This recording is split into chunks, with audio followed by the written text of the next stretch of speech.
आज पवित्र अक्षय तृतीया सारा ओडिशा रे एही दिनटी शुभ अनुकूल दिन। श्रीक्षेत्र में आज मध्य रथ निर्माणर अनुकूल होता है। ओडिशार चाषी आज दिन में खेत में धान बुणी चाष कार्य आरंभ कर भल उत्पादन कर आशा करें। ए परिप्रेक्षी पिपिली अक्षिमुठी अनुकूल करिसेंती पूर्वतन विधायक रुद्रप्रताप महारथी।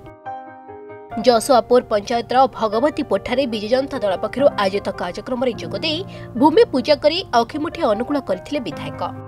एथिरे ब्लॉक अध्यक्ष देवाश्वरी नंद, उपाध्यक्ष प्रफुल्ल कुमार स्वाई एवं जिला परिषद सभ्य धरणीधर साहू और स्थानीय चाषी मान सहित शताधिक बीजेडी कर्मी उपस्थित थे। हल साहाय्य पारंपरिक वेशभूषा चाष करने पर ब्राह्मणों द्वारा पूजापाठ पर अक्षिमुठी बुणी रुद्रप्रताप महारथी।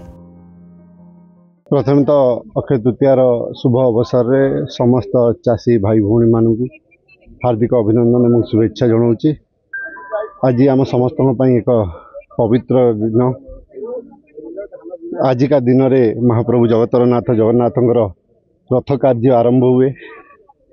आम समस्त मन रही आजिका दिन में जेहेतु आज एक शुभ दिन, आजिका दिन में अक्षिमुठी अनुकूल करी चाषी भाई भौणी माने चाष कार्य आरंभ करती। भूमि पूजा करी धरित्री माँ पूजा करी माँ लक्ष्मी पूजा करी आजिका दिन में चाष कार्य आरंभ करती। एवं आजिका दिन में कृषक दिवस मध्य पालन करा जाए सारा ओडिशा रे।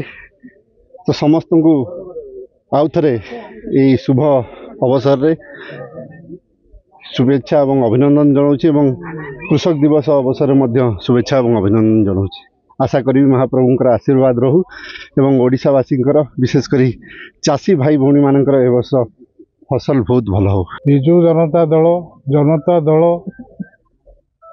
तो कार्यक्रम मुख्यमंत्री विजु पट्टनायक समय ठारू मुख्यमंत्री नवीन पट्टनायक समय पर्यंत दिवंगत नेता प्रदीप महारथी समय रे राज्य जिला कार्यक्रम पिपिली निर्वाचन मंडली रे डेलांग निर्वाचन मंडली रे कार्यकरी हेइछि। आजिर दिवस आम पाखरे केंद्र राज्य आसी ए कार्यक्रम रे शामिल हेइछन्ति। मो नाम सुदाम पंडा देखो ग्राम वाला भगवती। आज जो परंपरा अनुसार अक्षिमुठी हुए ये संस्था बाबू थिला बेलू महारथी बाबू थिला बेलू बर्तमान अलग अलग पंचायत होता। आज आम पंचायत हबार आमको बहु आनंद मिलूँ।